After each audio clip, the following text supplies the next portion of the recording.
get students. Okay. Sorry. It's okay. And, how do we get our students to look at Gatsby? With us today, and thank you, Kirk, for that introduction. With us today are Caroline Baldwin, who is an English and chemistry teacher in Canada at Reynolds High School in Victoria, British Columbia. She is also a writer and a painter, and it's through this lens that she brings her students to the Great Gatsby. We also have Dr. Michael Bieze, who teaches AP Art History at Marist School in Atlanta, Georgia. He served as an AP Art History consultant for the College Board for 30 years.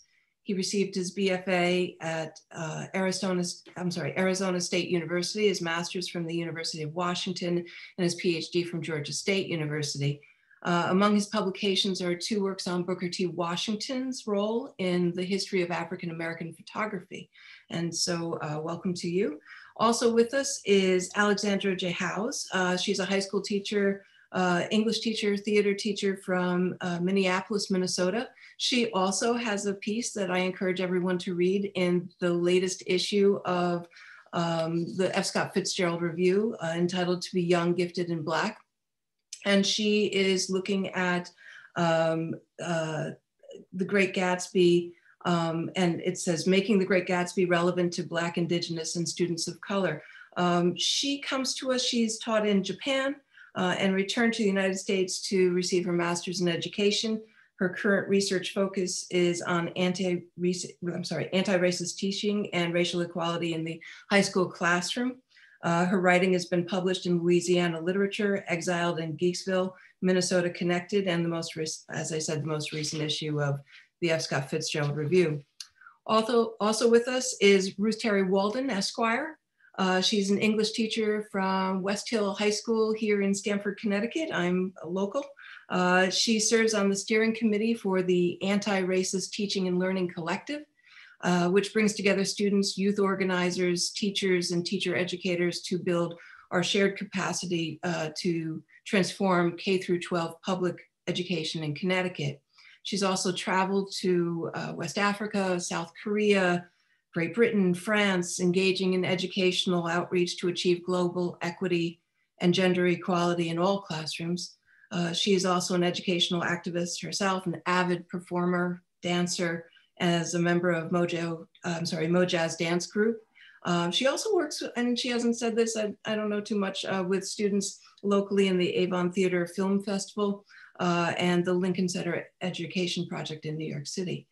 And so welcome. And Alicia Butler, who is here. She's also a 20-year veteran social studies teacher. She currently teaches US history and African American studies for the District of Columbia Public Schools. She graduated from Florida Atlantic University with a BA and MA in history with a special focus on African American women during Reconstruction. She was recognized as the 2019 History Teacher of the Year by the Daughters of the American Revolution for the District of Columbia, and as the 2019 Gilder Lerman National History Teacher of the Year for her innovative lessons and civic-based student projects. Also in 2019, she was a DC Community Cornerstone Awardee, and in 2020, she joined the Gilder Lerman Board of Trustees. For those of you who may not be familiar with Gilder Lerman, they are an Institute of American History and a leading nonprofit organization dedicated to K through 12 history. And they have a number, over 75,000 documents in their collection and extensive network of eminent historians who provide background information to teachers, students, and the general public, and give direct access to primary source materials. Also, Alicia has presented at the National Council for Social Studies Convention. She has also been publishing recently, essays, avoiding the trap of whitewashing the founding era, teaching Black liberation during the American Revolution. Recently in Visions of Education, she did a podcast that worked with her other work, Why My Students Were Not Surprised on January 6th.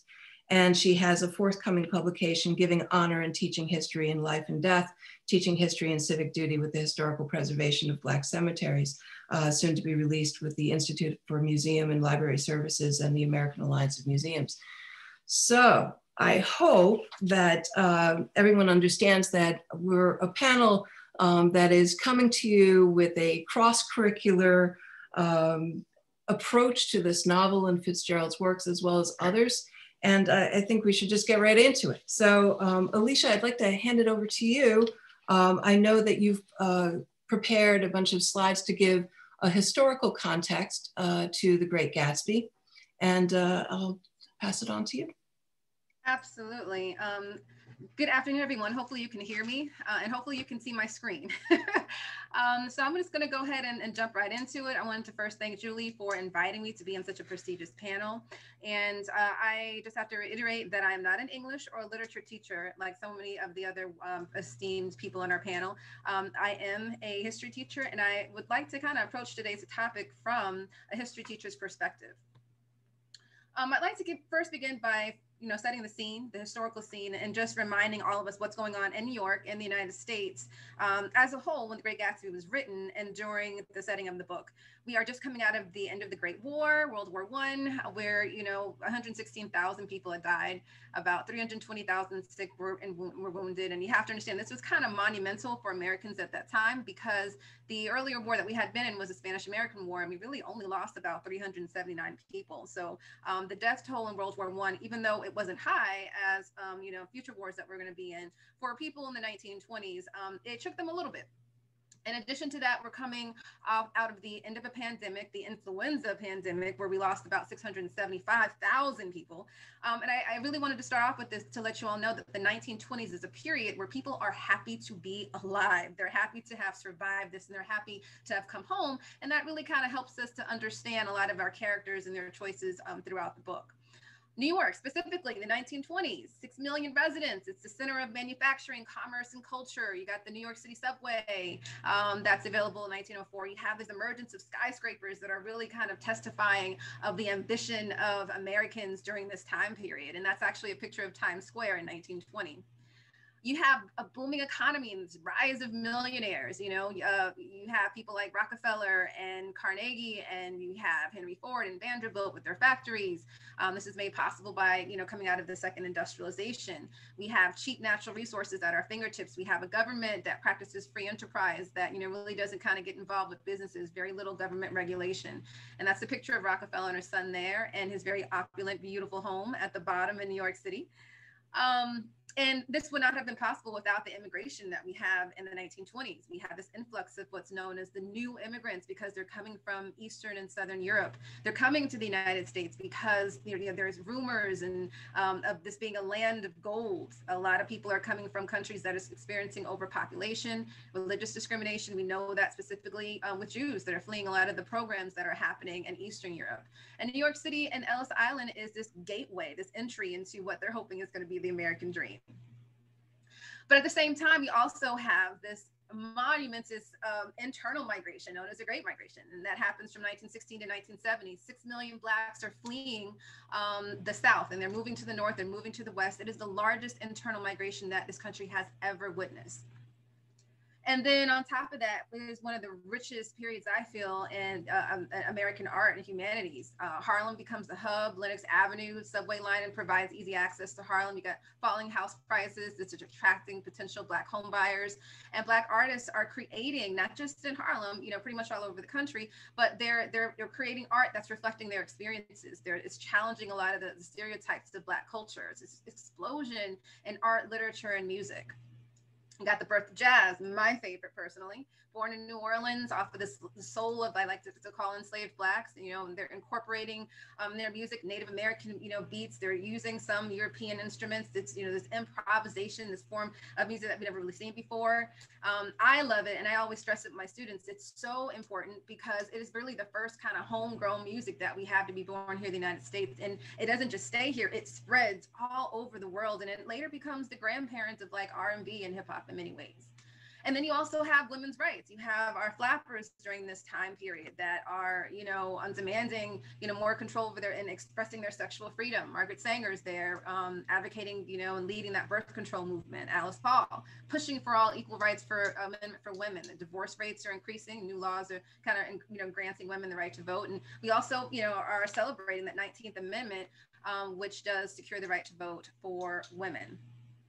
However, at the same time, there's also kind of a dark period because you also, with this extreme, wealth, you also have extreme poverty.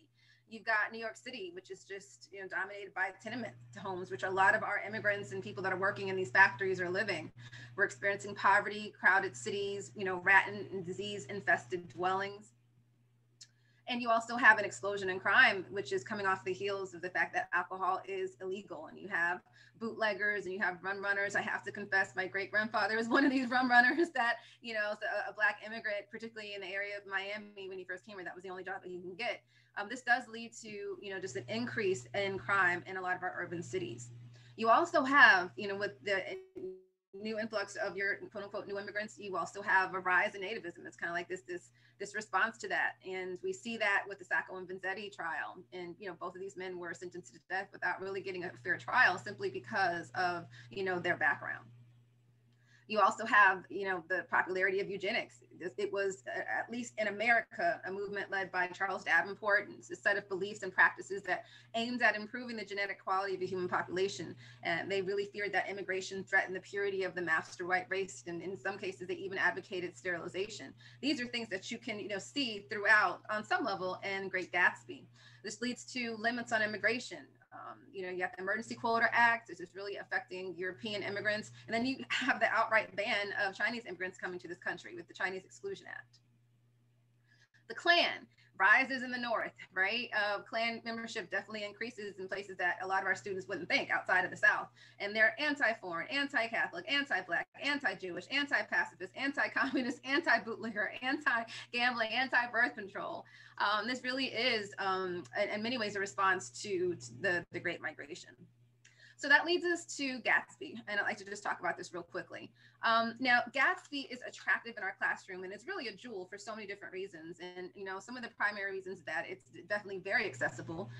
It's relatable. Students of today can definitely relate with some of the familiar themes that are in it, common themes such as, trying to the American experience, the issues of classism, this prevailing curse of what I like to, discuss with my students, that curse of otherness, always being the other.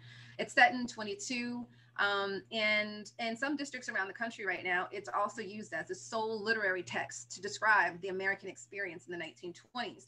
So my question is, how can Gatsby provide opportunities to discuss the experience of unheard voices during the 1920s? A lot of times when the Great Gatsby is rolled out, we use it as a vessel to help our students compare their or other marginalized groups' experience with that of Gatsby and their pursuit of the American dream. But my argument is that, Gatsby also, should be used, and it definitely lends itself to be used as a vessel for exploring the unheard voices that we don't really kind of like learn about in school of Black Americans during the 1920s, the same time that Gatsby is living. We oftentimes kind of skip over that, and we try to have our students today relate to Gatsby. Whereas a history teacher, what I try to do, and I encourage other teachers, don't forget, the unheard voices of Black Americans living in the 1920s, where you can also explore their experiences by using Gatsby as that vessel. And you're probably like, okay, well, what do you specifically mean? What events could we as teachers highlight? Well, you have to understand, when Gatsby was being, written right around that time period, we're coming off of the Red Summer, and it was a period of immense racial violence against great migrationers and returning Black World War I soldiers. In fact, in 1919 alone, I have a list of just some of the cities where you had, some people call it race riots, and many ways you consider them, racial massacres that are taking place. And a lot of these places are in Chicago, DC, New York, Philadelphia, Baltimore, Delaware, Connecticut. These are just your northern areas, and in addition to your southern areas as well, and places in the Midwest. Let's also not forget that, right around the same time period that Gatsby is kind of like taking place, in the 1920s as a whole, you got the Tulsa Massacre that happened in 1921. You got the Rosewood Massacre, if you're not familiar with that, in Florida, where an entire town 6 hours outside of where I grew up in Miami was just completely decimated. And you also have the Ocoee massacre, not far from where I live in Florida as well, in 1920, that, you know, underwent a racial massacre because a Black man tried to vote. And what I like to do with Gatsby is, you know, really kind of help our students to understand that Gatsby, many times in his book, uses his status as, you know, a World War I veteran to try to get ahead, right?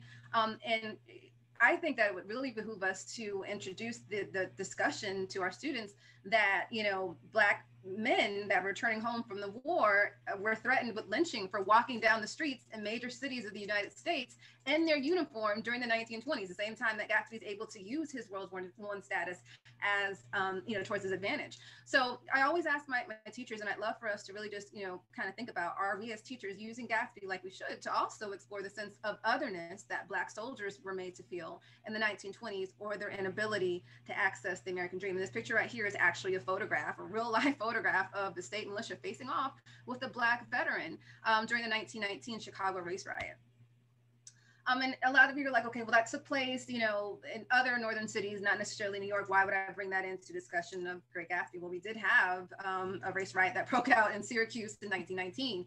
Polish and Italian iron molders were out on strike, and they attacked Black replacement workers hired by Globe Malibu Iron Works. They used clubs and stones and firearms, and, you know, the violence only ended once the city officials activated the entire police force.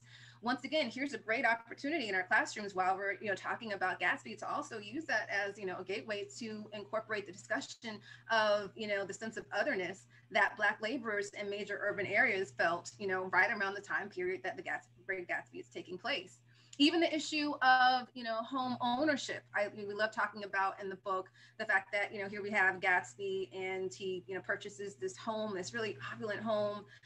And, you know, that is, you know, one way to kind of like hopefully access that, you know, American dream, right? Where you had a lot of Black people also in the 1920s that were attempting to do the same thing. And in some cases, like the case with Dr. Sweet in Detroit in 1925, he and his family moved into a predominantly white neighborhood, and he and his family members were met with a mob outside. And when they went to defend themselves, I believe it was his brother, you know, ended up killing one of the white members of the mob, and they went on trial for murder.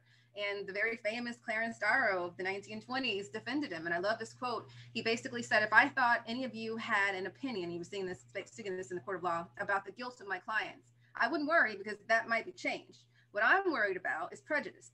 They're harder to change. They come with your mother's milk and stick like the color of the skin. I know that if these defendants had been a white group defending themselves from a colored mob, they never would have been arrested or tried. My clients are charged with murder, but they're really charged with being Black. What an just opportune time, you know, like, or event to bring in with our discussion of, you know, Black people trying to access the American dream through home ownership in the North. And, you know, how does that compare with what Gatsby was able to do in the 1920s? And then you also have the experience of Black women. You know, even though you may not see the discussion of Black women as much in the Great Gatsby, it's still a perfect vessel, in my opinion, to be able to do that. A sizable number of Black women in New York and around the country were working as domestics and experiencing wage discrimination in New York and other places during the Great Migration, and of course in the South. So my question is, you know, if we look at, you know, many of the female characters in Great Gatsby, like, you know, you have your Jordan, you know, of course you have your Daisy, and, you know, they're very wealthy, they're, you know, quite spoiled, and, you know, they are, you know, they're protected, they are kind of the crown jewel of white males and, you know, their glory. This would be a great opportunity to kind of compare that. Well, what is the experience of Black women in the 1920s as well? Right. And, you know, are we using Gatsby to explore the role race played in women's access to the American dream and their experience in America in the 1920s? And, you know, I like to bring in this article, even though I know it's a regional difference, because this article is centered around Black women in a case in 1918 in South Carolina. But I thought it was really pertinent, and I love to incorporate it in my discussion in my classrooms, because, you know, around the same time that you have Daisy kind of living her life, you have Black women in this town in South Carolina, according to this article, that were the wives of Black soldiers. and they were able to use the pay from their husbands not to have to work. A lot of them were choosing to stay home and finally be able to take care of their families and their households. And a lot of the white families, including the white women in this town in South Carolina, were upset about this, that they didn't have any Black domestic, workers to work for them. So the city was actually considering passing an ordinance where Black women had to walk around in this town with a card that proved that they had a place of employment, a job. And if not, they could be arrested. And it was a way of forcing them to go back to work. This is, around the same time that, Great Gatsby is taking place and Daisy's living her life. This is the experience of Black women. Wouldn't the Great Gatsby even be that much more enriched if we also in our classrooms kind of brought in that discussion in regards to the American dream? Don't forget, this is also the period where we have the Back to Africa movement right there in New York. When Gatsby is living, you have Marcus Garvey encouraging Black people, maybe we're never going to be able to get access to the American dream here. Maybe the only place to do that is over in Africa. And, use this as an opportunity to discuss the fact where, Gatsby, is able in attempts to move from one part of the United States to the other, right, from the Midwest to the East, hoping to obtain an American dream. And, of course, many people could argue he was not as successful as he would like to have been, right? But imagine, having this discussion about a lot of Black people in New York feeling like they don't have the ability to do that. The only place they could really move to is out of the country. During the same time, we have Gatsby living. And then I also like to just, ask people to just consider, what if we didn't just use Gatsby, but we also, in addition to using Gatsby, supplemented it with some actual Harlem Renaissance literature? This is one of the richest periods in the American humanities, in my opinion. There's a plethora of texts that address the same things as Gatsby. We often ask our students, how can they relate to Gatsby's experience? What type of impact would it maybe have in our classrooms if we didn't have to ask our students to reimagine themselves as, a character in the Great Gatsby, because they're reading literatures where the characters actually do look like them and come from their background?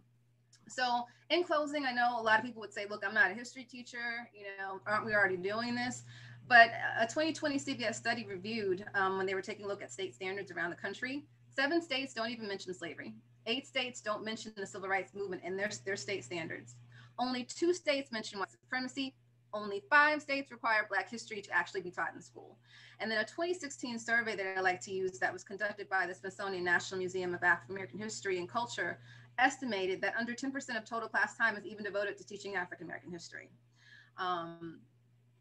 So, lastly, just some pointers. What I like to think about is just imagine how your lessons and discussions could be enhanced with students having a deeper understanding of the time period that Gatsby is taking place. And, and just imagine how rich our classrooms could be if we use Gatsby as that vessel for discussing, those unheard voices that are also living during the same time that Gatsby is living. I really think that a way that we can do this is that teachers and state curriculums need to make room in their lessons to bring these other events that we kind of discussed in my slides into discussion with Great Gatsby. I think that we need to have more interdisciplinary lessons with the humanities, specifically English teachers and history teachers need to be lined up so we can help each other do that to really make Gatsby go even further. And there needs to be a space for the voices of Black writers also from this period in US history so that our students can hear directly from them as well. Who better to explain the desire to obtain the American dream than the voices of Black writers during this time period? And just in closing, we should continue to ask our students of today if they can relate to the experience of Gatsby, but also let's push to make sure they understand Blacks in the 1920s ability to relate to Great Gatsby as well. I'd love to keep the conversation going. And if any of you all are out there, would love to contact me. That's my information up there, my Twitter handle or Twitter feed. I'm not sure what the right terminology is because I'm still kind of new to social media. But thank you for your time. And I'm going to go ahead and pass it back to Julie. I'll stop sharing my screen. Thank you so much, Alicia. I mean, I think there's so much there. And I think it gets at what is it that what stories do we tell ourselves as Americans about who we are? And I know that students today are much more interested in getting this wide panorama of voices and understanding the context for the novel as well. And closely joined to what you're saying is also art history. And I'd like to toss to Dr. Michael Bieze. Michael has put together some slides as well, and sort of comes together with, his teaching of a course on invisible man in art history and the lessons that we can use, because I think many teachers are also plus by their districts to think about, are we teaching skills? Are we teaching novels? Are we teaching themes? Are we teaching thematically? What is it that we can do? Are we allowed to even look at this as a work of art? And so part of that skill set is also observation, thick description. And I know Michael has a course where he's basically, and Michael, you can speak to this, I'm sure, just walking through your everyday existence, what is it that you see? And what is the history even behind these objects that you see and the art history that is connected to them? So thank you, Alicia, for that. I'm sure we're going to come back to you, but already so much out there that, we can be thinking about. And Michael, if you want to take it away, I know you have some slides as well. I don't know if you're able to share your screen, but this certainly gets at some of the ideas and images that we would see in the Great Gatsby as well. Okay, am I sharing my screen? Yes, I believe you are. Okay, well, like Alicia, I just want to say thank you for inviting me. I'm not an English teacher like Alicia, but I've taught Invisible Man for about 25 years. And I also want to just thank you. This was the 30th year of being a consultant for College Board, and I decided to retire last month. And when you stop doing something, you wonder what's next. And your email was like a message in the bottle that appeared. And when I started Invisible Man, I thought about it for English teachers and as the first in a series on visualizing the novel. And so what was great about this invitation was it gave me a chance to revisit Gatsby. So what I'm going to offer you is very provisional. I mean, I'm talking about a few weeks of just kind of taking a certain methodology to this novel. What I listed here, and again, this is still kind of tentative, but not only do I teach high school, but I have a 17 and a 19-year-old. And what that means is that I'm aware of the complex ways in which they communicate. And it's interesting to me, as I've been teaching for a very long time, how we've moved beyond text. And I do think this generation experiences narratives and stories now through images and text and sounds in ways that are different. So I listed a few things here. I think in part by teaching Invisible Man the way I have, it engages the way they're communicating now, which is through a lot of imagery. Second, what I listed here is that a lot of things certainly Invisible Man, but in Gatsby as well, I think understanding what's being referenced can amplify, especially with the arts, as I'll point out in here. What I put here third is, visual literacy is an important dimension of any kind of literacy, and certainly now as students are overwhelmed by imagery, I think unless they have some means to understand the messaging that's happening, they're either going to be kind of subsumed by them or be able to negotiate them. Fourth, what I put here, it's Invisible Man.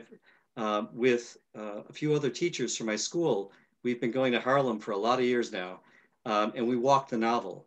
And the first part of the novel takes place in Tuskegee, and if you haven't been to Tuskegee University, roughly the first quarter of the novel is very autobiographical, and you have to walk that campus to really fully understand the referencing. And I think I'd make the point that Gatsby's the same.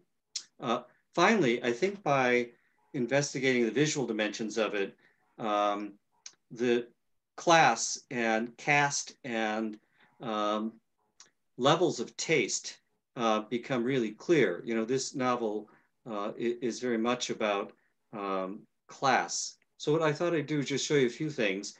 I hope this book comes out within the next year. I finally finished it. I started it and had to get some help from some really smart people some who I taught, some who I teach with. And then I was very fortunate, and Robert Steptoe, who some of you may know, who I think has written the best things that are out there on Invisible Man, was willing to join and give me a lot of encouragement. So anyhow, I just want you to know I chose 99 things in the novel. A few things about Invisible Man. For those of you who maybe don't know it, the Battle Royal, which stood alone as a short story, when it was published, it was illustrated. Ellison himself was not just a jazz musician, but he was a sculptor, he was a painter, he was a photographer in New York. He's a Renaissance person, and he's very conscious of that. And if you ever get a chance to look at Ellison's notes in the Library of Congress, they are filled with doodles. I mean, he is a visual thinker throughout. For those of you who maybe teach Invisible Man, but for those of you who don't, while it deals with issues that are incredibly relevant right now and difficult, it is an amazingly funny book. And by intention, he wanted it to be, because one way you deal with pain and tragedy is humor. And so it is wonderfully funny. So for instance, here's an example. I mean, he uses hyperbole, and he basically plays the dozens and does some really interesting language. So to not just say that a woman is looking a certain way, but to describe her as having East Indian temples goes over the top. You know, this novel didn't make any sense to me until the first time I really walked it in New York and on the campus of Tuskegee, which I've been to a lot now. This one I just included today because we're at a really interesting moment in American history with how do we deal with public monuments. This monument on the campus is what actually got me going in this whole project, because everything I'd ever heard about this so-called vocational industrial school in the South and how Washington was always kind of othered to Du Bois, lots of the campus and its history didn't make sense when you start looking at it. Give you one more example, then we're going to move over to Gatsby. There are a lot of very subtle things in the novel. It's a surrealist novel because it investigates how objects in material culture are contingent upon who's looking at them, how they're looking at them, what their background is. This is, to me, one of the most powerful symbols in the whole novel. For those of you guys who know it, this is when Mr. Norton is sitting down with Jim Trueblood, and the Invisible Man, who hears the lower frequencies, one little piece of metal falls. So it involves sound, and I would encourage you, if you ever teach Invisible Man, you have to hear it. You read the novel out loud. He's a musician. So he hears this little tinkle hit. It's text, and you have to see it. It's an apple. And again, this is what I'm hoping this approach would offer. This kind of tobacco tag is a signifier of a certain class. He's not smoking a pipe or cigars. It also is very subtle. The primary text behind Invisible Man throughout it is the Bible, and there are endless biblical references. So this is one. And then finally, you know, it was fun rereading Gatsby. It's been a lot of years, and so the scene with Mr. McKee, you know, when I remember reading it, I asked the kids at school, did they pick up on the fact that there is some kind of relationship with Nick and Mr. McKee? They said no, and after class, every gay kid in class told me, of course. They said that's everybody knows that. But it's funny, it's not really talked about in class, but everybody kind of knows about it out there. Well, the same way that it's subtly dealt with by innuendo, by reference, by ellipses, in very cautious ways, Ellison does the same thing, because one of the great taboos, obviously, is a black man being hit on by a white man. And the way that Ellison does it is by referencing some poems by Walt Whitman, the Calamus poems. And if you know what the plant looks like, and he name drops because he says you're going to Club Calamus, which is a reference to a gay club. But some of the same strategies, you know, you find in both. So anyhow, here's now, I want to shift. So that's what I teach. And it was fun to kind of think about a few examples from this novel. You know, across the 20th century, there are endless combinations of book covers, jackets, and the contents. I mean, Tolkien, for instance, designs his own. Ellison was really happy that McKnight Coffer did his cover because he had done them for T.S. Eliot and for Langston Hughes and others. And I know that Ruth Terry is going to say more about the Gatsbys, but I just wanted to show you nearby here at South Carolina, they have a large Fitzgerald collection. There's one of the sketches. Here's the gouache painting that's up at Princeton. And for those who are interested in this relationship, this very modernist relationship between the text and the covers, I just referenced here one really good book that explores that in great detail. So I just thought I'd pick really one page to play with to take this for a run, so that you guys are kind of this is a test run of these ideas with Gatsby. On this page, you can see, so that to move about was to stumble continually over scenes of ladies swinging in the gardens of Versailles. You know, it's fun for me. I just, like I said, this single page is so rich with visual imagery. To build on what Alicia said when she had J.P. Morgan and Frick on that list, when Morgan died and Frick bought his collection of Fragonard paintings, that's the painting being referenced. It's a series of paintings called The Progress of Love. And the Fragonard swing here, which alludes to the age of Louis XV and Rococo, she's a mistress. These are called intrigues in French. And this is a signifier of very high elite taste within these perfumed bowered gardens of, you know, French design. And then, and I should say also, it was fun for me rereading this book. I didn't realize how many French taste references were in here. His house is Norman Romanesque, right? Madame de Maintenon is in here. Marie Antoinette, and the list goes on and on. So this is one of many. And then I realized he was finalizing the draft of this while he's living in France, you know, in Paris and in the Riviera. We flipped from this kind of elite French taste. This is all on the same page too. The only picture that was was an over-enlarged photograph, apparently a hen sitting on a blurred rock looking at from a distance. And then when you shift and look at it another way, the countenance is that of an older woman looking down. So I don't know if you can see this image or not, but it's from the 1890s through the time of Gatsby, this type of illusion, as you can see, in this case, a younger woman than an older woman. This is middlebrow taste. These were really popular, and these were associated with morality and deception. So what I put on this here is that, you know, it made me think of Melville and Confidence Man and of Benito Cereno and others, and how much of America is a masquerade and what are the appearances of things, especially in this novel, right? What is real and what isn't real. And so to have her play optically in these two ways was very interesting that Fitzgerald would lift one of these. This is probably one of the better known ones. And just to show you one other, maybe you can see these women in the foreground, and then they together comprise an image of Satan. And they're intentionally, you know, the word gossip is here. And so I just want you to know that these kinds of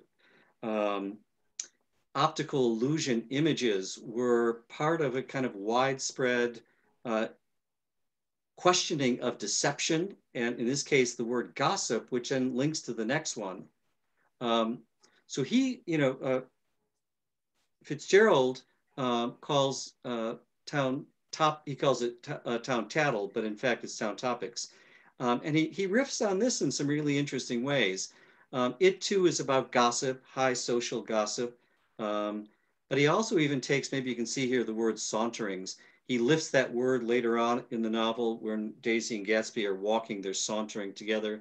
He plays in and out of the text of this magazine. And if you remember on this page, there are a few copies of this that are lying there that Nick is looking at. Nick goes out for cigarettes, right? And he comes back and everyone's gone.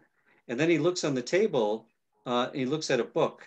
You know, it was really fun for me because, so I'm glad Julie asked me to do this. So I read Trimalchio, I read the first version of this. This was the only part of this page that he changed and really tweaked. So he took this kind of what was considered a scandalous novel for the time, and then became a Broadway play. And that's why I think he says, you know, when he sits down and reads it, and then he gives his critique of it, that he kind of discreetly goes over there. But it was fun for me to look. This is the cover. This is what it looked like. So this is what he would have been seeing as you look at this priest who has to make a choice between keeping his vows, right? Or this temptress who's here. Well, the only other thing I didn't add here is the rest of that chapter deals with photography. And it was striking to me, because I write about photography, how many photographs are referenced throughout. A couple others. This was fascinating to me because, you know, when the Harlem Renaissance, it's often its primary text is Elaine Locke's collection of essays, which were part of the Survey Graphic in March, April of 1925. A month later, Gatsby's published. And so they line up exactly together. You know, crossing this bridge, and this was Blackwell's Island at the time, what's down below there are asylums and hospitals and almshouses. They're crossing over something and passing. And then what's really interesting is as they cross into New York, and he goes up to 158th, which at this point, you know, is still being developed. It's you know, this is Washington Heights. It's just above Sugar Hill, and where Duke Ellington and others are going to live. But it's a place that's, you know, in the process of changing. So when they drive up there, what's fun to me to see is it says anything can happen now as we slide over the bridge. I think what a lot of people maybe don't realize, the Harlem Renaissance and some of its complexity, is that a lot of those clubs, if you were Black, you couldn't go in unless you're a performer. And so this whole idea of I can slide over and anything can happen, that's very much the Carl Van Vechten world and the kind of exotic world of white people, whether you're straight or gay, and you can cross over, right, into this kind of forbidden world. So that bridge is really interesting to me because it's a state of liminality, it's a state of betweenness, it's crossing over, but also these references to where Harlem, you know, plays. And this is, you know, it's interesting to me because this is a period I write about, and this is some of the great Harlem artists of the time are photographers. And when I thought about this quotation, right, as he looks at that, as they're passing each other, it's James Van Der Zee. I can go through a list of them. There's an awareness, you know, this is kind of to me like reading Playing in the Dark by Toni Morrison. There's a presence there that if you read it in a certain way, and this is one of the richer ones. And then I just want to end with one more, because again, as an art historian, it was fun for me to think about what's in this. There are a lot of art references in it, more than I remembered from my reading a long time ago. Even in the East, even when the East excited me most, even then it has always, for a quality of distortion. I see it at night. The night scene is by El Greco with hundreds of houses, as once conventional and grotesque, crouching under a sullen, overhanging sky and lusterless moon. It's this particular painting. I mean, El Greco only did 2 landscapes. One of them never left Spain, so it's this one, which it tells me, and I don't know a lot about Fitzgerald and his relationship with museums, but he certainly saw those Fragonards at Frick, and he certainly saw this one at the Met. And it was fun for me to think about religion in this one too, because, you know, early on, Catholicism is mentioned because, you know, there's that reference to Daisy being Catholic, and then Nick says, no, she's not. Presbyterian nymphs, Judaism, a caravanserai, which is a reference to Islam even in it. But this is Catholic, and this is Counter-Reformation, and it's a very different kind of tone and feeling. But to have this haunting, strange, otherworldly, very specific painting conjured up. So again, I'm not sure exactly where to go with this, but just playing. So I just want to thank Julie because, you know, I pulled about 40 or 50 things out of the novel that visually were quite powerful and striking. And I would hope that if you included them in teaching, they might at least clarify or amplify, enhance, you know, an understanding of some of the things going on.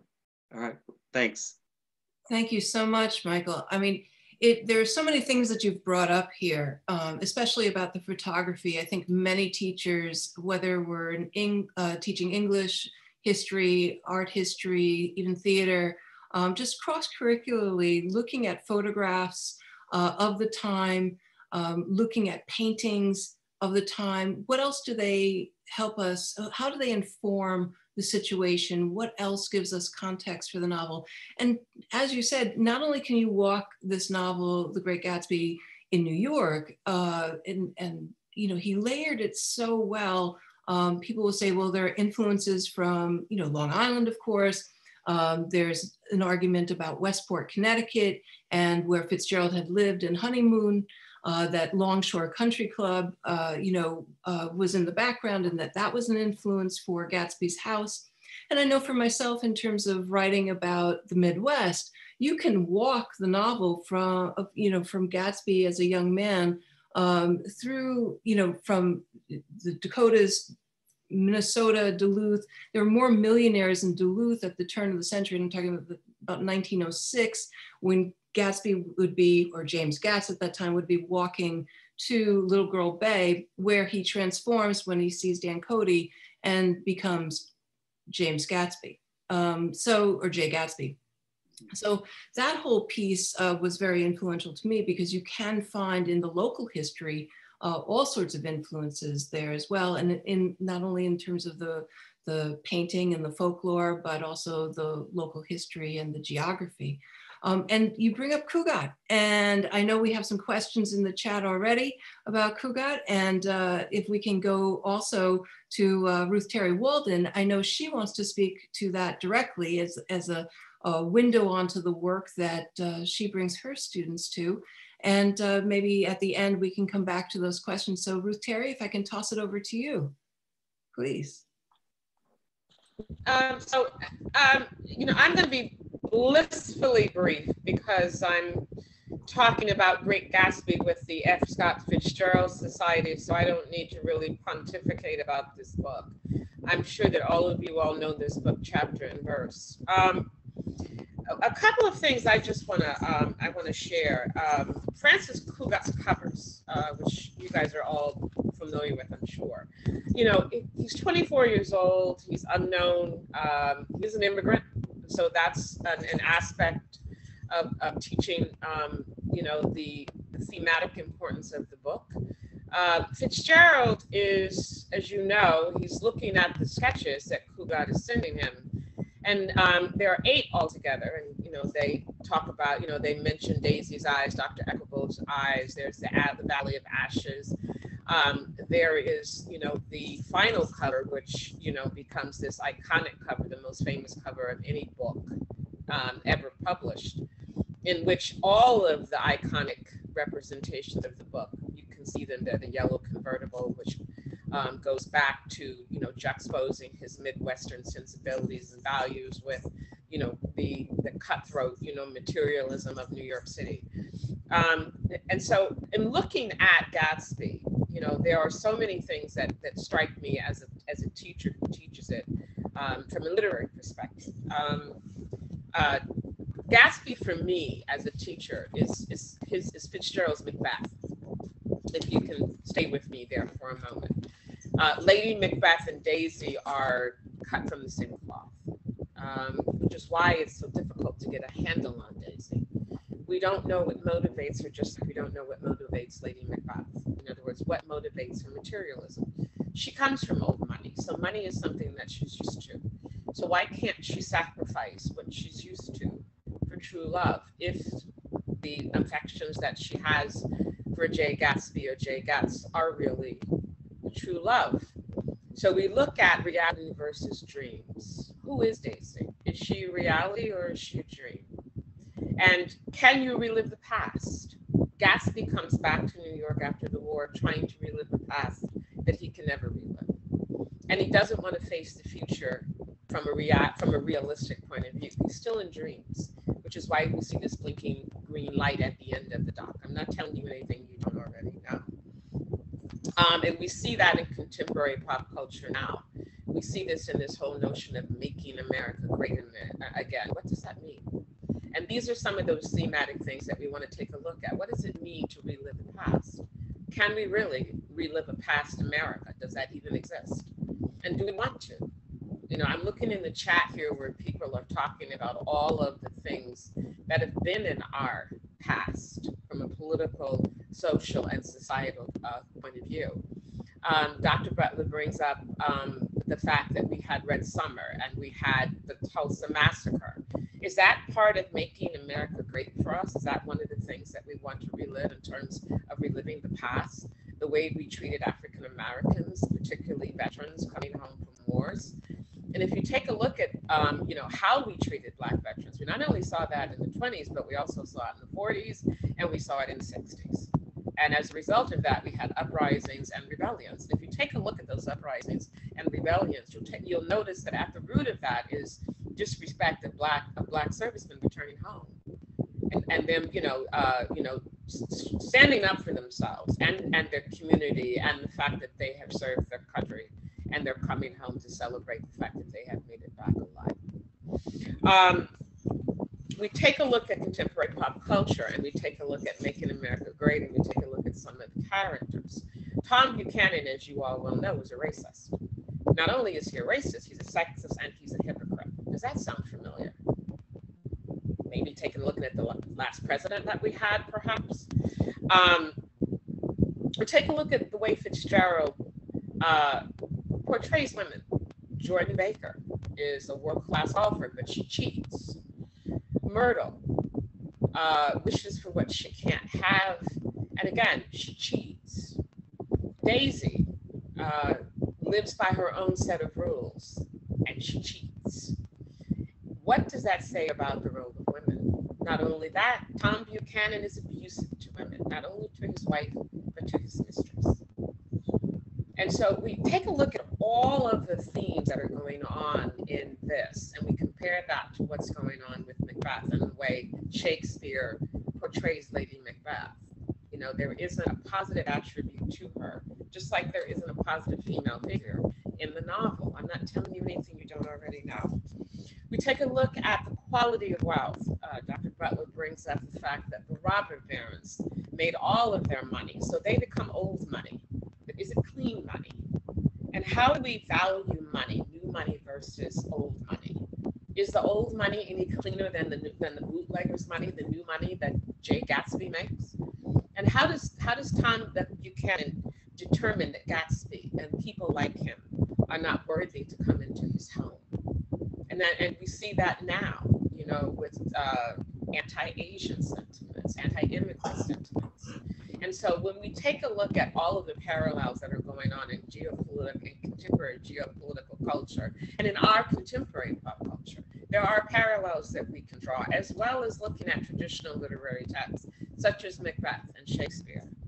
And then let's take a look at some of the icons that our children really admire. Jay-Z and his Blueprint. Jay is Jay Gatsby. Think about it. And Bay is his Daisy. But she has done something a little bit different, and he's done something a little bit different. He's taken his blueprint, which is Great Gatsby, and he's tailored it in such a way that he's not making the same mistakes that Jay Gatsby is making. And he chooses a wise Daisy, a Daisy who loves him for himself and not for his material wealth, because she brings her own wealth to the table. So these are all sophisticated ways of analyzing this novel.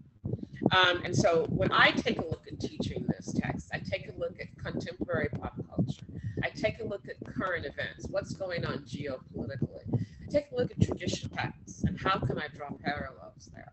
And I find that the gateways to teaching this novel are endless. And we're seeing that through every single speaker that we're hearing today. So for me, it's just a matter of contributing to what's already been said. This is a great novel, and we don't need to justify teaching this to any of our children, because there are so many gateways that we can use to access this novel, that this is a rich, rich text. And the question isn't, should we teach it? It's how we choose to teach it. Thank you.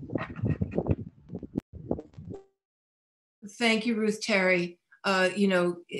I'm so glad that you brought that up, because I know at one of the last sessions, a teacher was asking about that, what do you say when you're being, asked, is this something that is worth teaching because of some of the language and descriptions in it? And even, Michael, you had on one of your slides, one of those very descriptions, and if you look at the image of what's happening at that moment, where Gatsby and Nick are being passed in their car. And it can be read in a number of ways. But if you look at the greater context of what is happening in this country and what they may fear, and what Tom Buchanan may totally fear, it gives you another read on that novel, that moment, and that action. I don't know. I know Ruth Perry. Well, it's interesting. I'm looking at the chat. I hope people can hear me.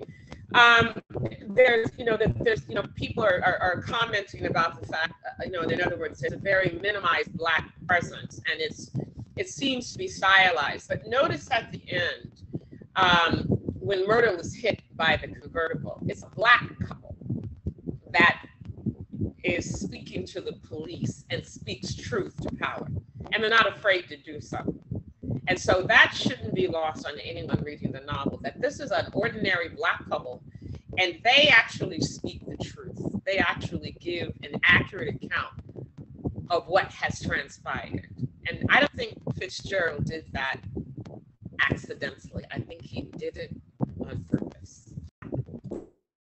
I think what you're saying, speaks to a number of things that we've heard across the summer school with Professor Rampersad, who was talking about how subversive this novel really was for its time and the images that he was putting out there, as well as just what Anne Margaret Daniel was talking about the other day in terms of, which character is giving us this image? Who is reporting this to us? Where is this coming from? And that speaks to what a great deal of what we do in AP literature, well, in all literature classrooms, I would imagine, speaking about the function of character, what is being revealed by their speech, what is being said about them, how does that reveal who they truly are? Explaining the function of the structure and the setting and how that all comes together to give us a richer idea of the different layers that Fitzgerald may be putting in there. Ruth Terry, I know that you have much more to say and that you were talking about Cugat with all of us before we got together here today. We were chatting about the imagery and how it transformed and how it had come into, Fitzgerald wrote it into his novel, and how that had changed things, and that Cugat himself then, it his life as well. I don't know if you wanted to speak to that before we got to Alexandra, because I know she wanted to talk about some of those same issues that you're bringing up. I'm hearing that my audio is not working too well. I hope everybody can hear me. I think it's important to note that Cugat and Fitzgerald they weren't familiar with each other, but they became familiar with each other through the creation of the book. And that Fitzgerald, upon looking at Cugat's drawings, actually changed pivotal parts of the novel based upon these drawings. And I think that it's also interesting to note that Francis Cugat, who's Javier Cugat's brother, both of them were very, very creative and talented individuals from Spain. Javier stayed, but Francis Cugat finished the covers for Fitzgerald, left the United States, and never returned. And so this is a young man who comes to this country seeking his American dream. And through reading Fitzgerald's preliminary manuscript, and actually illustrating and working collaboratively with him, came to some understanding, some epiphany, if you will, some personal epiphany about what his dream was. And apparently it was not the American dream. And so he left this country, never came back. So I think those are some of the things that we need to really also put to children who are reading this book. What is the American dream, and is it pivotal to your existence? In other words, and how do we define what an American dream is, or any dream, any life dream? And I think and I think we've all spoke to it, that it depends on who you are and what your history has been in this country that shapes what your dream is, what your reality is. Thank you for that. I know we're going to have time for questions and answers towards the end, and I know that we wanted to have more of a conversation even among ourselves here on the panel. But first I want to get to Alexandra and Caroline, who can, I know, pick up on everything because they do it in their classrooms. So Alexandra, if I can toss to you, I know you are living in Minnesota. I love the Prince poster in the background. If you could pick up on that, I know that this is something that you deal with your students as well. Certainly. First of all, I'll put my contact information in the chat if people would like any of the materials I'm going to be talking a bit about here or have questions. And a thank you to everyone. It's just an honor to be amidst so many great minds and great teachers. So thank you all. I feel like my approach is really takes from just the past three speakers that we've already heard from here. My approach to the novel comes from a few places. About 5 or 6 years ago, my school committed to a anti-racist education, racial justice approach. And that partially came from students. We have a racial justice club that is run by our students, and it came from them wanting to have more voice in how they were treated, discipline, things that were happening in the real world that they weren't allowed to talk about always in the classroom because it was such a focus on curriculum. And so my approach to this novel was, because I love it so much, first of all, I wanted them to enjoy it. I didn't want to kill the love for it because I do think it's such an important novel. And then secondly, I really use it as a way for students to explore their identity and voice. And so coming from an English and theater background, I do a lot of very immersive work with it to make it come alive, especially in this day and age where, you know, a phone screen is very, for some, an addiction. So how do I get them to kind of move away from that? So being a theater teacher, I run a speakeasy before I start the novel with Sprite and Coke.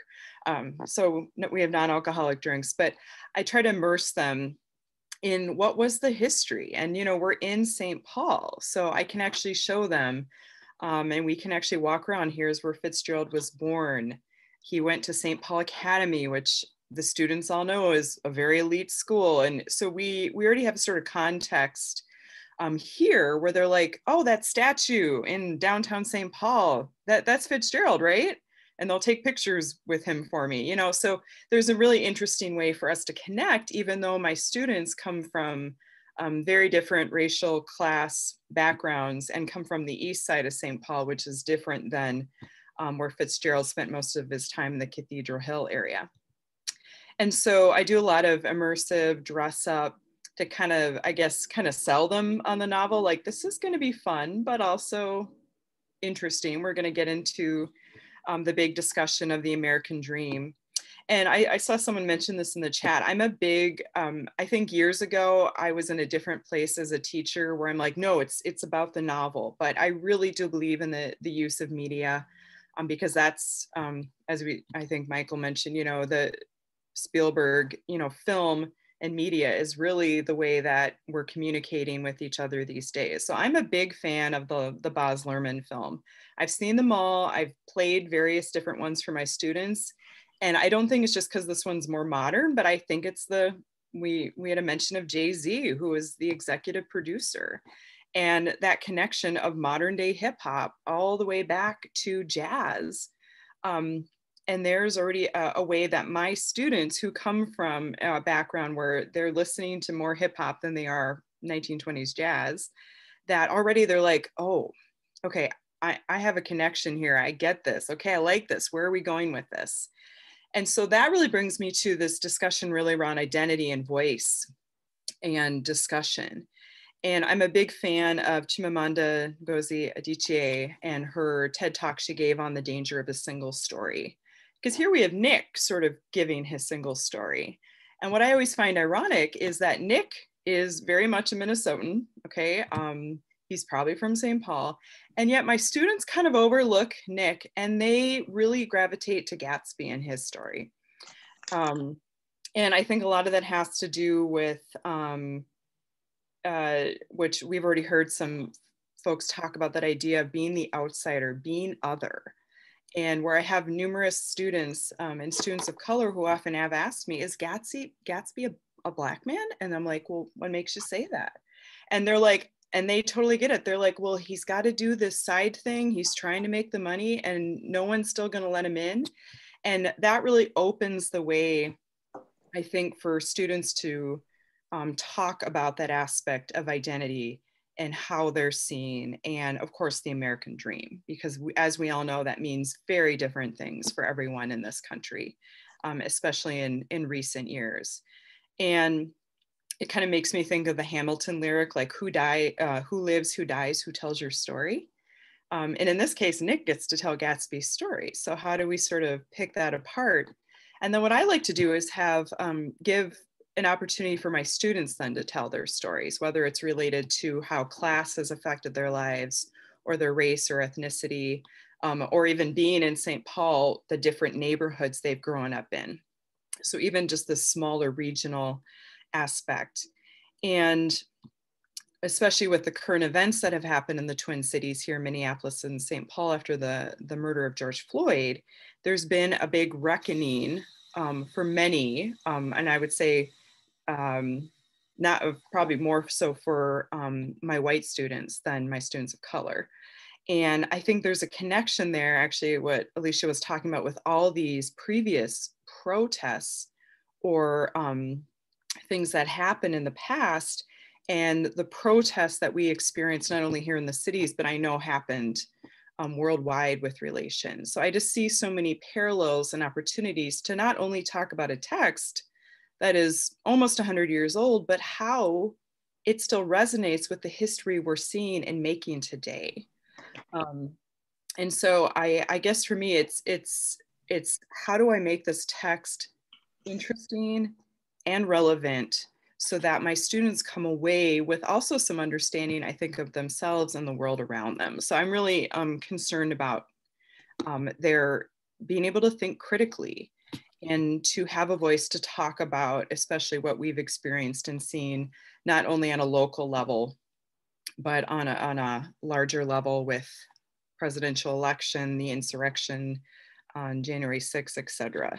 So that's definitely where I come from in kind of taking this multi-dimensional approach, so that I guess I don't want students to go away with just going, okay, this is another book my teacher forced me to read for the curriculum. And I just think it's so important because of everything that we've just been speaking of here today.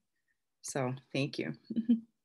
Thank you, Alexandra. I know one thing that came up is we were talking about oral histories, and that, you know, your students are living through, or all of our students are living through this history, and, you know, they're seeing their neighborhood and what happened. They're out there protesting. I know that's probably true of all of our students, you know, and that they're living through that. And I know that this brings us to Caroline and what she's going to talk about in terms of the reader-writer connection, and, you know, getting our students to focus on their own writing and those skills and that live through experience in terms of writing. But I know also, especially in your article that you published with the F. Scott Fitzgerald Review in the last issue, and I encourage everybody, please read this. It is something that where you're talking about having the students bring in all of those different things that they're connecting to, whether it be film clips from the 1920s, whether it be music, you know, just what are the different ways that they are finding a way in, but also that, and I know Ruth Terry, I know you were speaking about this as well, about the oral history piece of it, you know, just having them write about that and seeing how all of these threads come together, so to speak. I don't know if you want to speak. Yeah, and I think one thing, especially I teach primarily upperclassmen, is just that idea of them having some choice. So I've chosen Gatsby, but then they have choice to, like when I do our speakeasy party, they are selecting film clips or music clips, or they've put together a costume from the era to showcase it. And then I was just thinking something I forgot, and I've got this pile of books here, is I like to, after Gatsby, they're able to choose a novel that I think very much has a lot of the same themes, but is much more modern and from more diverse perspectives. You know, I'm a big fan of Americana. If people haven't read Tommy Orange's They're There, which especially being in the Twin Cities where we do have a large Native Indigenous population, Tommy Orange's book about really, it just breaks all of those sort of stereotypes that have often been put on Native Indigenous people, especially those who grew up and live in the city. And I saw some people mention this because one of my personal favorites as well is, of course, Zora Neale Hurston and Their Eyes Were Watching God. And I also think, you know, things like Toni Morrison's short story Recitative, or even when I do The Immortal Life of Henrietta Lacks as part of my American Lit curriculum, there's a nonfiction way of talking about whose story gets told and what's the effect, especially on racial and ethnic groups that have traditionally been marginalized in our society. And that definitely gives students more of a way to bring in, first of all, what interests them. And then I think it just makes us it's all the richer for them. I love when they get to teach each other and share with each other. And it's not just me doing that. So hopefully that answers that question. Thank you so much. I'm glad you brought up those other texts, because I think that brings us back to what Alicia was talking about with Nella Larsen's passing. Many times teachers will pair the novel with other texts, and certainly bringing it contemporary, especially in the last year or so with The Great Gatsby becoming part of the public domain. There are many more novels now that are updating or giving other angles on Gatsby, but also much more modern riffs on the same kinds of ideas that are there. But, I think that all that brings us back to telling stories. What are the stories that we tell ourselves as Americans about who we are? And at the very heart of it, Fitzgerald's a storyteller. He's an author, he's crafting this. And I think inherent in everything that people are saying today is this idea of craft, and how is the author controlling what we're thinking, and what is it that the author is describing, what is the imagery, what is the plot, what is the structure of this piece that moves us through the text, because he did move the chapters around and shift things, and if you look at the various drafts, you see how he is rearranging some of these ideas. And I know Caroline is here, and she teaches through this particular perspective as not only a writer herself and a poet, a painter. So if I can toss it over to you, Caroline, and I know you had some slides to show us as well.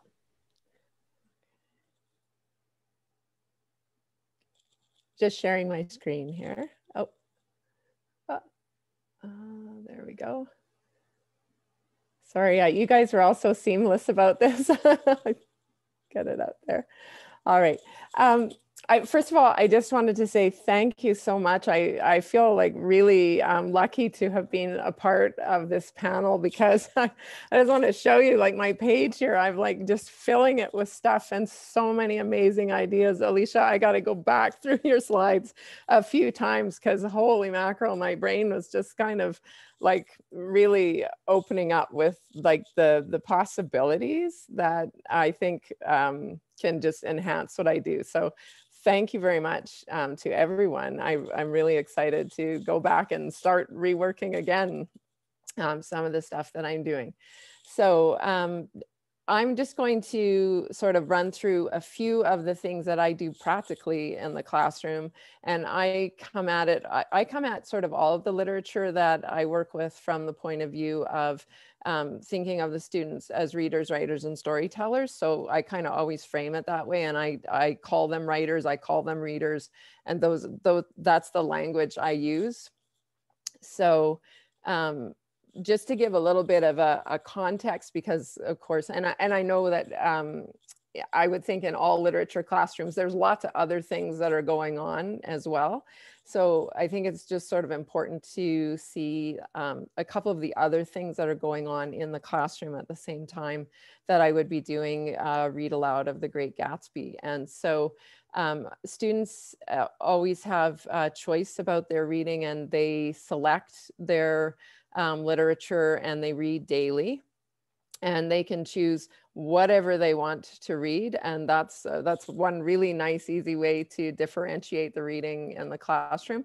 And so I have that going on. I always set aside time for student reading, with that whole idea that what I'm wanting to do is instill or to continue to further finding joy in reading.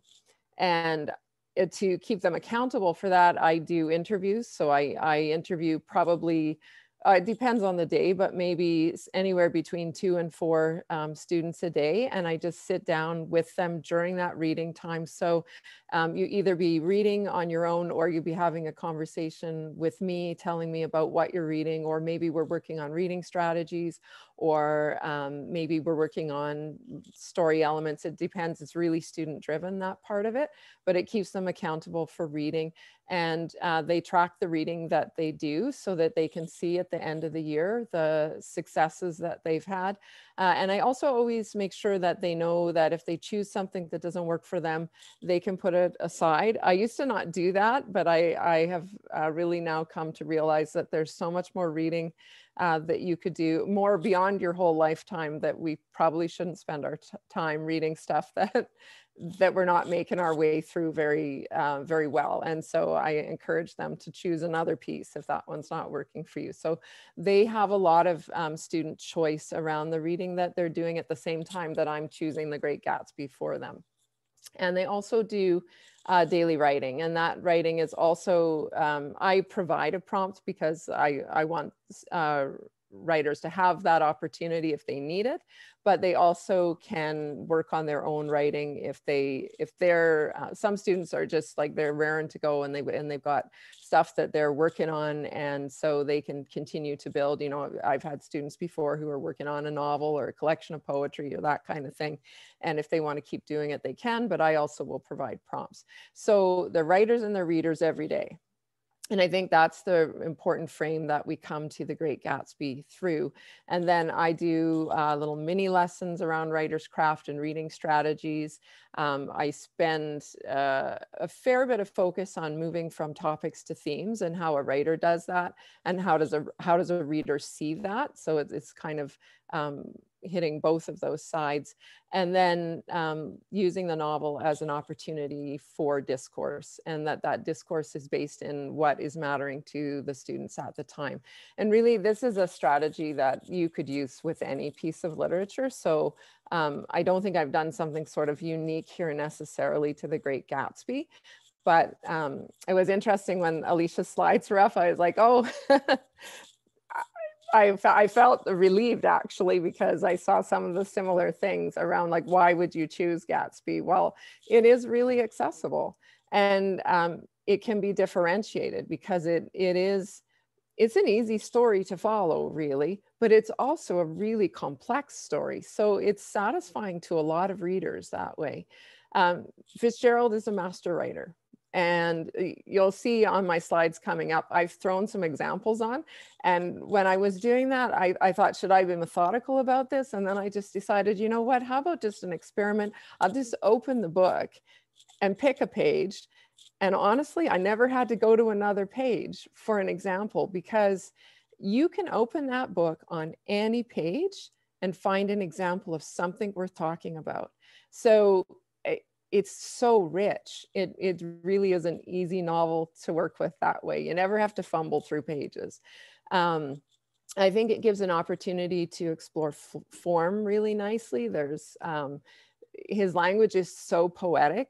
And of course, the prose form is there. But I also think, and I think some folks have done this better than I will. I won't go into the detail around that, but I think there's lots of room to explore new media around this. And I think the music is also another way to get at that. So, you know, you can look at what your kids' interests are, and I think you can find a little something for everybody through that. And then I think the topics that come up in the novel, they really stand out, but the themes are subtle and complex. And so it's an interesting way to, I'm going to show you in a minute just a little template that I use to help go from topic to theme, and to see that we don't know themes before we read. We don't know themes until after we've finished reading, really. And we build those out of the topics that are there. And I think the story is just incredibly engaging story. It's a tragic romance, it's a crime novel, it's a social commentary novel, and I think there are really relevant themes in it. So that's why I would go with Gatsby. And I've done this with grade 11s and grade 12s and had success with both. 12s are able to be a little bit more sophisticated with their thinking, but it has worked well and been received well in both levels. So one of the things that I do that runs through the whole time that we're doing Gatsby as a read aloud is we collect evidence. So the kids read along with me. I read it aloud and they read along with, and they have Post-it notes. And they put Post-it notes into the novel as we come to topics. And I have these 5, I've sort of limited it to these 5 topics, but now that I've seen and heard from everybody else, I'm thinking I might go back through those topics and think about changing or adding in, or maybe offering to the kids, which of these topics would you like to add into what we're looking at? And I'll just show you my template. So they put Post-it notes in anytime, and I teach them how to do this. I model it for the first part, but they put Post-it notes in anytime where they think there's evidence, textual evidence that comes up around reinventing self or social class or race or illusion or failure. And they just put the Post-it note in so we don't lose the flow of the reading.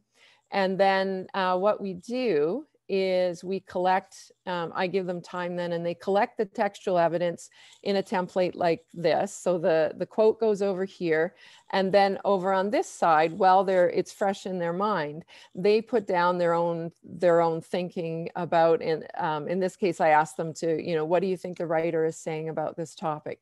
Because ultimately what we want to do is we're building a list of textual evidence, and then student or writer thinking, reader thinking around that evidence, so that at the end, what we can do is we can distill that out into a group write or a themes poster, or I have a number of different possible things that I do, and it depends on, I usually assess the class first before I decide what we're going to do with that. But what we're doing ideally is seeing how a writer can address a topic, and that by that topic coming up in over the course of the novel, the writer is saying something about that topic, and that is actually the theme that we're looking for. It's really interesting to see the kids come out with different phrasings for those themes. They the same topic can evoke a number of different themes.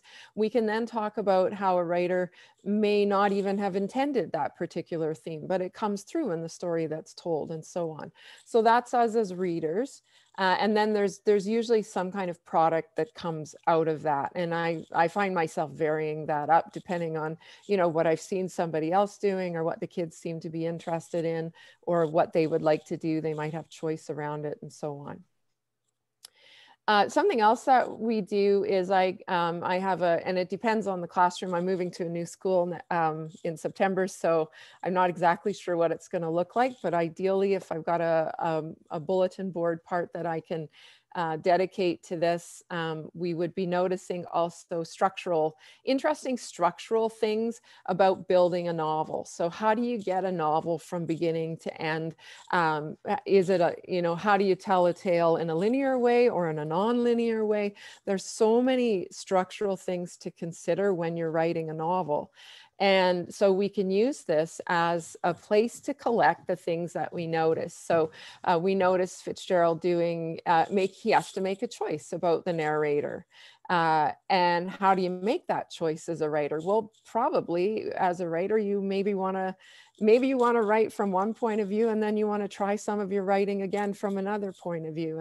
And often kids haven't thought about that as a way to change up the text that they're creating. And so having a sample to notice this in. How do you decide when your character Gatsby is going to come in? So he comes in chapter 3. Well, why not chapter 1 or chapter 2? how is it that you perfectly structure these 9 chapters, and then at chapter 5 exactly in the middle is when Gatsby meets Daisy, you know, and those are all writers' decisions. And so we collect those all on the elements board via post-it notes. And then I do different things with that. Sometimes I'll get, I'll hand out Post-its to a group of them, and they'll put them together as a document that we can look at. What it becomes is a, kind of like a writer's handbook, a source of writers' decisions.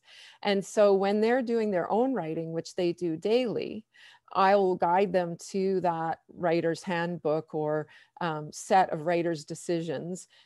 And they can use that as a kind of jumping off place for their own decisions. And sometimes it's just a comforting thing to know that another writer had to make decisions as well.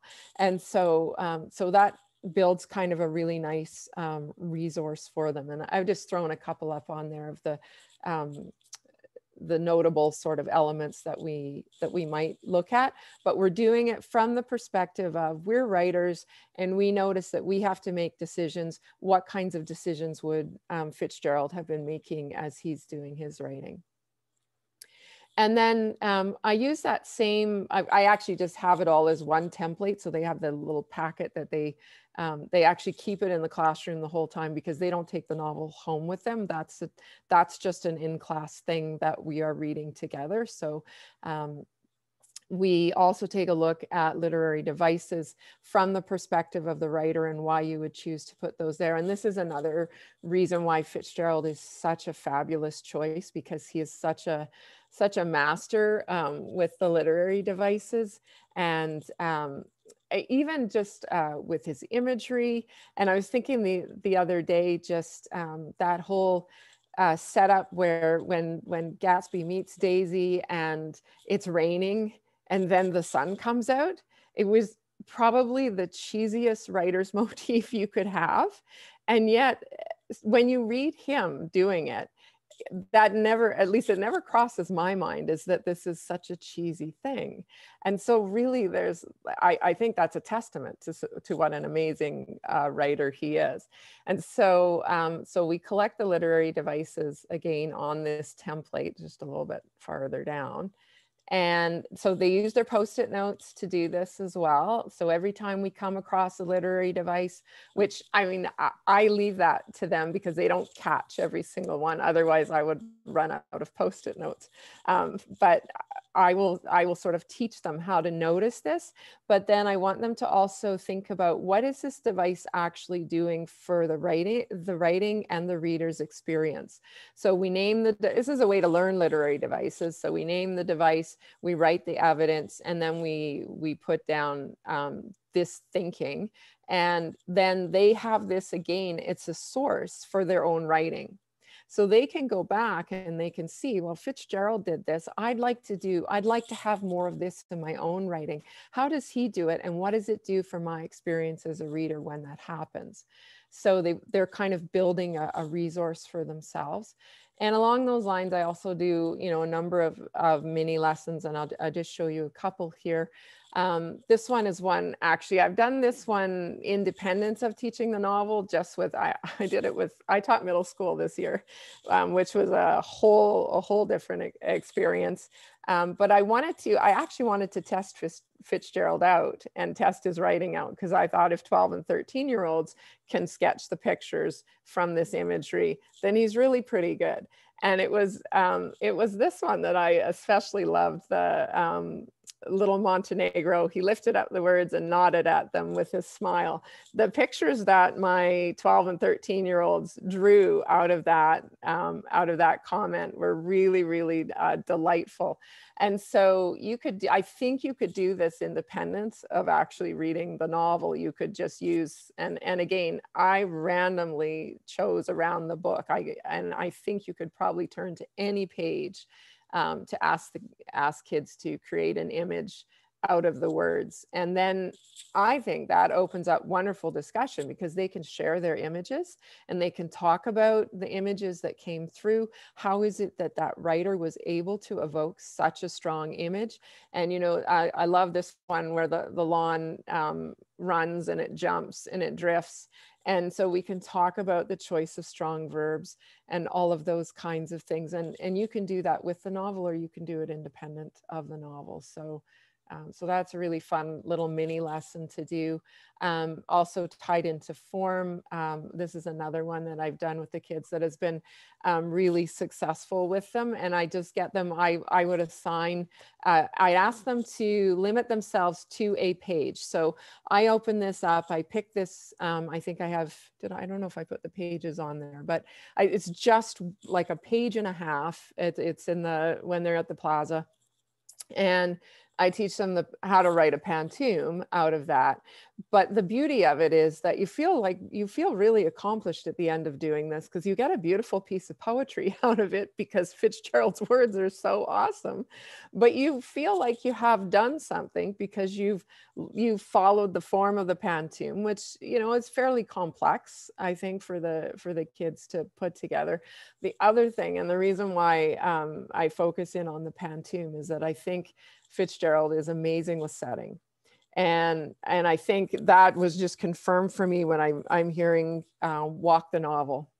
And the reason you can walk this novel is because he builds such a picture. And I know I'm on the West Coast, I'm up in Canada, but I'll tell you what, every time I feel so fortunate to have had a few trips to New York. I love it when we land in LaGuardia, because then we get, and I'm always hoping that the cab driver will go over the Queensboro Bridge, because that is what I want to experience. And I want to experience it because of The Great Gatsby, and just that sort of that whole feel. And I think his ability to create setting is so strong. So then you can have a lot of fun, I think, if you do these kind of little mini lessons. And you can, the nice thing about this novel is that you can turn to any page for a kid. A kid is not likely to turn to a page they can't work with. And if that doesn't work, you really can easily find a second page to work with, to build poetry out of. So, and again, you know, I threw these ones up here about, I particularly love the one with the lawn, but I also was just flipping through, and a man named blocks Biloxi, and like the rhythm, the poetry, the sound in that is really pretty fabulous. And it's a throwaway line. It's not it's not one of the sort of main lines of the novel. And so I think that just emphasizes really how masterful he is as a writer. And so you can do lots of stuff with that around. Another thing I actually was just thinking about, how much fun it would be to, and I think I'm going to do that with the kids this year, is to have them write their own little bios, but to have them, when we get to the when Nick and Gatsby are driving together and Gatsby is giving him all the details about himself, I'm going to have the kids model that and try out that as a way to write who I am. And I think that will be a really fun way to explore that. And I guess I come at that from thinking about when I've wanted to really learn a painter, what I've done is paint their paintings. And that has enhanced my own ability to paint, but it has also enhanced my experience as a viewer of those paintings, because then when I actually see that painting, I have a more intimate understanding of that. So I'd like the kids to interact with the text in that way. And I was thinking, oh, bios would be kind of fun. So I think that's maybe going to happen this year for me with the kids. And then another important thing, and I think you all have offered so much in terms of the discourse that I think that could happen around Gatsby. And so what I do with the kids around that is we collect powerful sentences. And again, that happens all on that same template. It just happens right after the literary devices section. And this is all happening at the same time. It's not sort of a linear process. It's messy. It's back and forth. It's, you know, their booklets are like really well flipped through by the time we get to the end. But when they come across a sentence that is powerful to them, I ask them to capture the quote, and we use the Post-its again so that we don't lose our flow. And then how does this quote, deepen or enhance your experience as a reader? And they put that note down in there.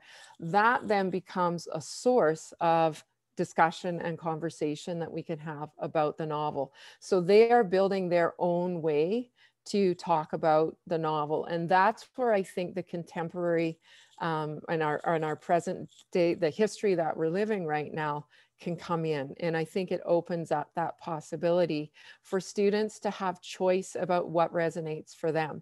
Now, this is a place where I could also see a lot of the things that Alicia introduced. I want to go back really and have a really good look at some of those, because the students will have the powerful sentences to come from and to be able to talk about, but they need the teacher, I think, to make available some of that information, and particularly that historical information. And so I'm really grateful for that, because I think this is a place where I really want that to come in. But I think it's interesting, if, let's say if this particular sentence was chosen, my own house was an eyesore, but was a small eyesore, and it had been overlooked. So I had a view of sorry, I've got this covered over, of the water, a partial view of my neighbor's lawn, and the consoling proximity of millionaires, all for $80 a month. And I just think that phrase, the consoling proximity of millionaires, that's gold to talk about in the classroom. Kids will want to come at that from so many angles, I think. And I think it's so interesting, and it's a really provocative kind of statement that's there. And that happens in so many places. And if the kids are collecting the powerful sentences as you go along, you can have these conversations as regularly as you want to in the classroom with them. And also, because they're doing their own reading, they're making connections across to the reading, the books that they've got on their own desks, which hopefully, and this I think is the most beautiful thing when it happens, is that when a student picks up a book that they have on their desk, talks about it in relation to a topic that we've addressed in Gatsby, and then recommends the book for other students in the class to read, and then those other students pick up on it. That is a beautiful thing to see happen, and I think that really is proliferating that joy for reading. And then finally, gosh, I'm sorry, I've lost track of time. I hope I haven't gone on too long. But I put this last statement up there because I think for me, this ties into that idea of that I would want every kid to walk out of my classroom with a joy for reading and a joy for writing. And I think that this quote is a really interesting one, and it is an argument, I think, for rereading and rereading 10 years, 20 years, 30 years from now. When you have a little bit more past behind you, you will bring more to the book that you're reading. And so for me, that's really the crux of it all, I guess, is that they walk out wanting to read. Whether they ever want to read Gatsby again, I mean, I hope so, but I hope that they want to read. Yeah, thank you for that. It's interesting too, because that passage is one that really signifies the tension in the novel. You're going up against the tide, and that water, and the persistence. And, Andrew Delbanco, when he was writing about what is the American dream, he says, well, it's really about hope, and so you keep pushing, you keep pushing, you keep pushing. And, what you remind me of, especially, it circles, I think, into what everybody was saying about reinventing the self, and this whole idea of using social media and the new media of today. Students are always constructing selfies, and that's what it really is. I mean, that you're talking about construction and the consciousness of construction, and whether it's your own writing, it's a work of art, or the author themselves that's right there before you. And certainly when they're creating selfies and Instagrams and TikToks, they're very conscious of how they're presenting themselves and what it is they're trying to achieve, and holding that mirror up. And isn't that what Gatsby does for all of us? So I want to thank all of you. I mean, I love listening to all of you. You're making my mind explode with ideas that I could use and how I'm going to spend my summer thinking about all this. But I know that there are other people who are out there who have questions that they would like to ask you, and I thank you for putting up your contact information. We have Stephanie who is asking, what is the connection between the El Greco painting and the Valley of the Ashes? And someone else had asked earlier about Cugat's disembodied head on the cover of Gatsby. And I'm wondering if there are, if there's any information that you can share with us. I think that could go to pretty much anybody here. Maybe we can go to Michael and Ruth Terry on that. The only thing I'll say about the Cugat is it is interesting how that, well, I think so much of the novel draws on popular culture and popular imagery and how he weaves in and out of text. And there's been some pretty convincing evidence that the kind of floating eyes, in fact, are probably drawn from eyeglass signs. And, you know, it's the first generation of billboards and that kind of imagery on a very strange, unsettling scale.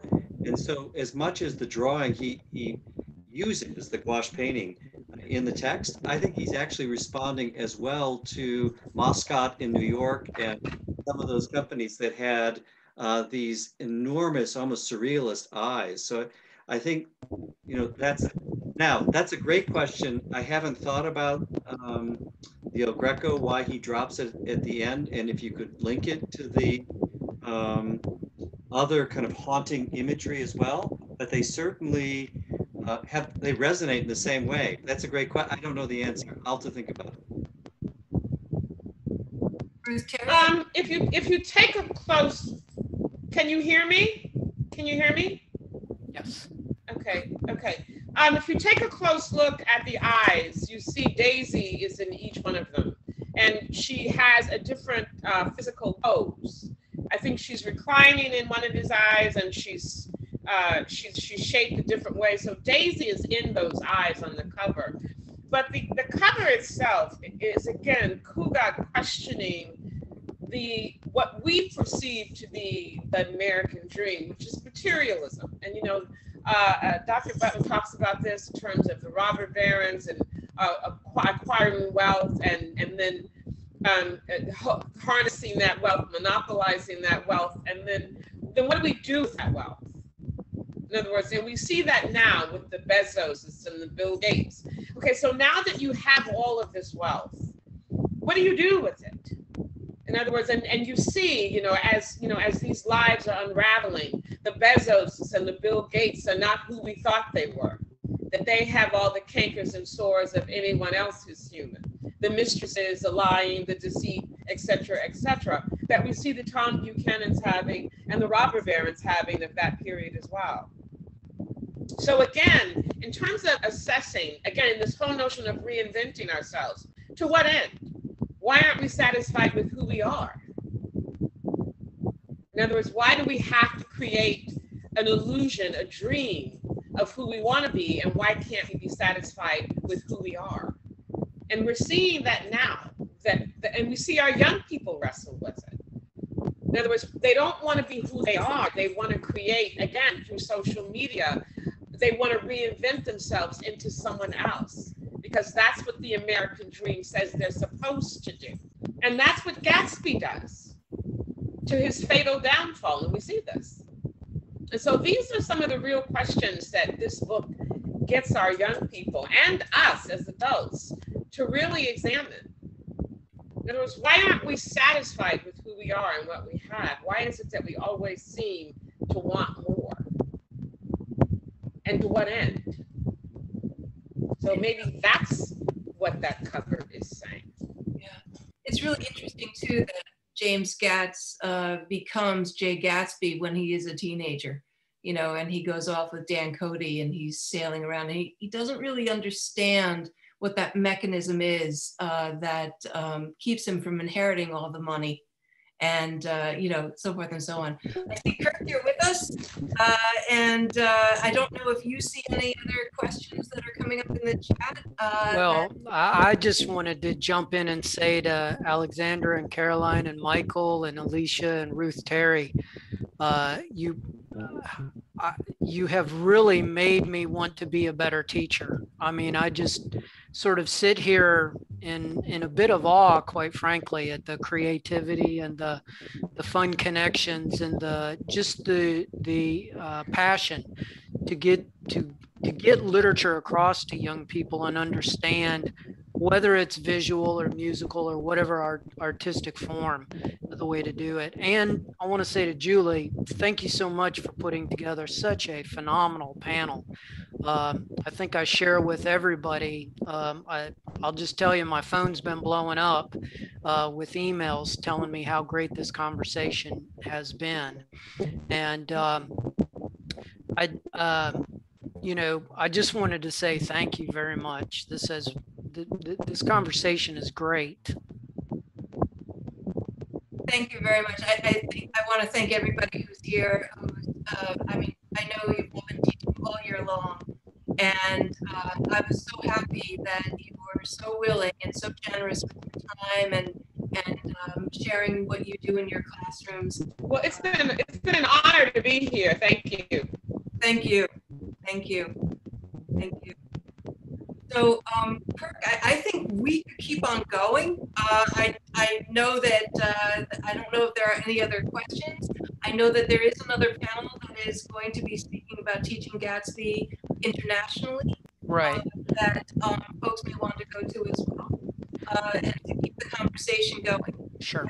I just wanted to mention real quick, I know that Stephen, who had asked about the eyes, about Daisy and the eyes, he sent me an email, and I'm trying to figure out how to incorporate this in one of our later sessions. But I said this the other day, and I'll say it again. I really encourage folks, if you can find a copy of Matthew Brookley's collection of the short stories. The last one in there is Dearly Beloved.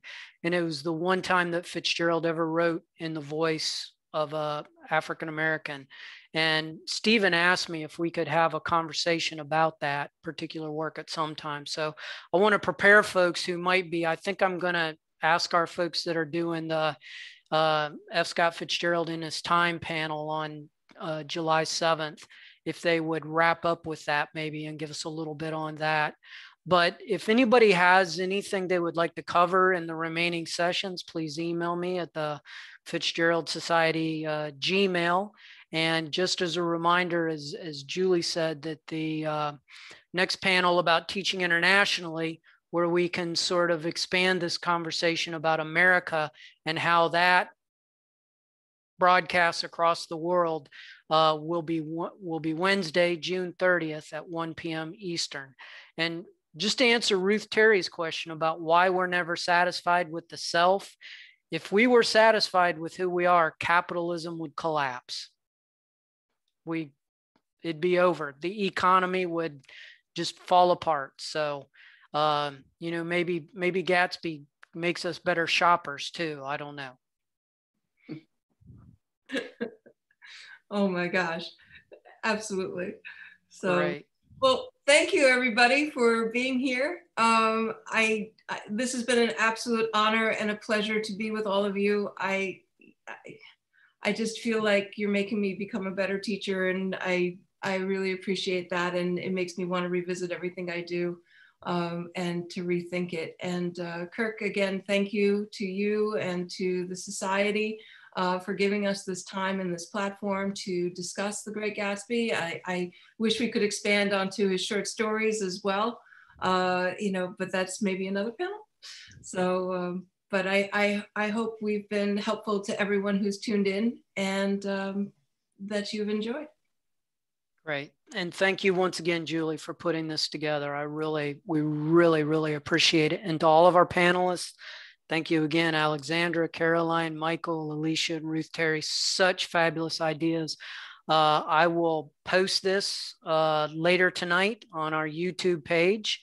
And until then, we will just be seeing you on Wednesday. So thank you, everybody, again. And I know we're all going to go reread Great Gatsby right now. Thank you very much. Absolutely. Bye-bye. Bye.